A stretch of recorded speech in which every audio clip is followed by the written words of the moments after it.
Assalamualaikum warahmatullahi wabarakatuh. Halo teman-teman, jumpa lagi di channel Sahabat Medis. Di video kali ini kita akan membahas mengenai soal-soal P3K Tenaga Kesehatan untuk persiapan menghadapi seleksi P3K tahun 2022. Materi yang akan kita bahas nanti adalah tentang kesehatan umum karena tidak menutup kemungkinan soal-soal tentang kesehatan umum akan diujikan pada ujian P3K tahun ini. Jadi buat semuanya tonton terus video ini sampai selesai ya. Dan sebelum kita masuk ke soal dan pembahasannya, buat teman-teman yang baru gabung di channel ini, jangan lupa untuk dukung channel ini dengan cara subscribe dan nyalakan lonceng notifikasinya agar teman-teman tidak ketinggalan update video terbaru dari channel ini. Oke, langsung saja kita masuk ke soal yang pertama. Pemerintah mulai menggulirkan vaksinasi COVID-19 dosis keempat atau booster kedua bagi para tenaga kesehatan. Pertanyaannya, berapakah minimal interval waktu pemberian vaksinasi booster kedua ini? A. 2 bulan dari vaksinasi booster pertama, B. 3 bulan, C. 4 bulan, D. 6 bulan, atau E. 9 bulan dari vaksinasi booster pertama. Seperti biasa, sebelum kita masuk ke pembahasannya, di sini kita memberikan waktu teman-teman 5 detik untuk memilih opsi jawaban yang benar. Dan jawaban yang tepat adalah opsi D, yaitu 6 bulan dari vaksinasi booster pertama. Berdasarkan surat edaran nomor HK.02.02-C-3615-2022 tentang vaksinasi COVID-19 dosis booster kedua bagi sumber daya manusia kesehatan, penyuntikan bisa dilakukan setelah 6 bulan dari vaksinasi booster pertama. Oke, kita lanjut ke soal nomor 2. Pada tanggal 19 Agustus 2022, salah satu warga Indonesia terkonfirmasi monkeypox berdasarkan hasil pemeriksaan PCR di salah satu rumah sakit milik Kementerian Kesehatan. Berikut ini adalah gejala yang membedakan monkeypox dengan smallpox adalah A. Demam tinggi, B. Munculnya ruam, C. Muncul bintik merah berisi cairan, D. Limfadenopati, atau E. Adanya perdarahan. Dan jawaban yang tepat adalah opsi D, yaitu limfadenopati. Oke, sebelum kita bahas tanda dan gejala dari monkeypox ini, di sini kita bahas dulu tentang pemeriksaan PCR ya teman-teman. Pemeriksaan PCR pada monkeypox ini berbeda dengan pemeriksaan PCR pada COVID-19. Bila pada COVID-19, PCR ini diambil dari hasil swab mukosa di hidung dan mulut. Sedangkan pada monkeypox, pengambilan swab diambil dari lesi atau ruam kemerahan yang muncul pada kulit pasien. Nah, sekarang kita bahas mengenai apa saja sih sebenarnya tanda dan gejala dari monkeypox dan apa yang membedakan dengan smallpox. Masa inkubasi monkeypox biasanya 6-16 hari, tetapi dapat berkisar antara 5-21 hari. Gejala yang timbul diawali dengan demam, sakit kepala hebat, limfadenopati atau pembengkakan kelenjar getah bening, nyeri punggung, nyeri otot, dan lemas. Limfadenopati dapat dirasakan di leher, ketiak, ataupun selakangan.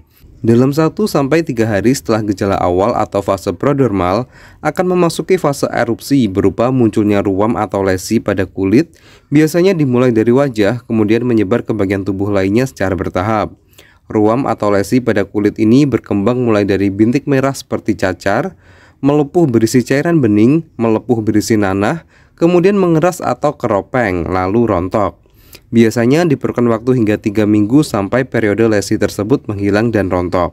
Perbedaan utama monkeypox dengan smallpox terletak pada gejalanya, yaitu pada monkeypox terdapat limfadenopati atau pembengkakan kelenjar getah bening, sedangkan pada smallpox hal tersebut tidak terjadi. Sebelum kita masuk ke soal berikutnya, di sini kita mau merekomendasikan salah satu platform penyedia tryout online yang bisa teman-teman coba untuk memantapkan diri menghadapi seleksi P3K nanti. Platform tersebut adalah Nip Warrior. Berikut ini adalah tampilan dari platform Nip Warrior. Di sini teman-teman tinggal pilih saja akses produk P3K.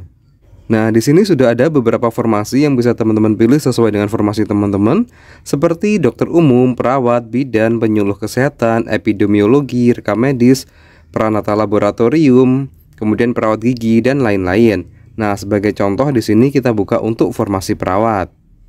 Jika teman-teman gabung pada platform ini, beberapa fasilitas yang teman-teman dapatkan diantaranya 13 video pembelajaran kompetensi manajerial, sosiokultural, dan wawancara, kemudian 4 paket tryout kemampuan teknis keperawatan, 2 paket tryout manajerial, sosiokultural, dan wawancara, Kemudian teman-teman juga mendapatkan PDF materi formasi perawat terampil dan kesehatan umum. Teman-teman juga difasilitasi grup WhatsApp dan free konsultasi dengan tim NIP Warrior. Untuk cara gabungnya, teman-teman tinggal klik linknya pada deskripsi video ini. Oke, kita lanjut ke soal berikutnya. Oke, kita masuk ke soal nomor 3. Anda bekerja sebagai tenaga kesehatan di Puskesmas Rawat Jalan. Sebagai peringatan Hari Kesehatan Nasional, Anda diminta untuk memberikan penyuluhan dan mendemonstrasikan 6 langkah cuci tangan kepada pengunjung. Berdasarkan langkah-langkah cuci tangan rekomendasi WHO, setelah membersihkan sela-sela jari tangan, langkah selanjutnya adalah A. Gosok dan putar kedua ibu jari secara bergantian.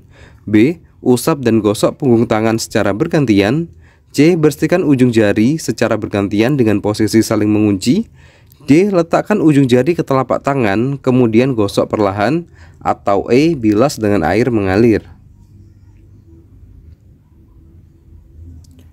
Jawaban yang tepat adalah opsi C, yaitu bersihkan ujung jari secara bergantian dengan posisi saling mengunci.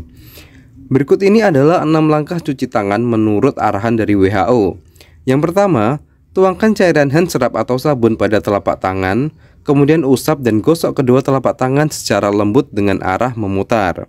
Langkah kedua, usap dan gosok juga kedua punggung tangan secara bergantian. Langkah ketiga, gosok sela-sela jari tangan hingga bersih. Berikutnya, bersihkan ujung jari secara bergantian dengan posisi saling mengunci. Kemudian gosok dan putar kedua ibu jari secara bergantian. Dan langkah yang keenam, letakkan ujung jari ke telapak tangan, kemudian gosok perlahan. Oke, kita lanjut ke soal berikutnya. Nyonya Y membawa bayinya yang berusia 9 bulan untuk melakukan imunisasi. Berdasarkan jadwal imunisasi dasar, bayi Nyonya Y akan mendapatkan imunisasi campak. Berapakah dosis dan bagaimana cara pemberian imunisasi campak? A. 0,5 mili per oral. B. 0,05 mili subkutan. C. 0,5 mili subkutan. D. 0,05 mili intramuskular. Atau E.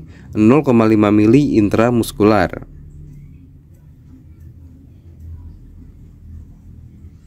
Dan jawaban yang tepat adalah opsi C, yaitu setengah mili dengan cara pemberiannya adalah subkutan. Berikut ini adalah dosis, cara pemberian, dan tempat pemberian imunisasi. Yang pertama, imunisasi hepatitis B, dosisnya adalah 0,5 mili, pemberiannya secara intramuskular pada paha.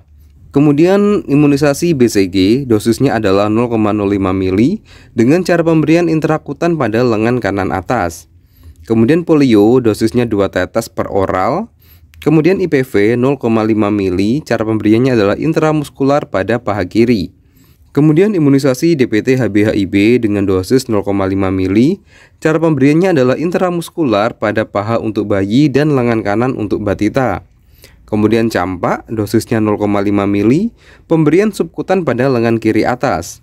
Kemudian untuk DT dan TD, dosisnya adalah 0,5 mili, pemberiannya pada intramuskular pada lengan kiri atas.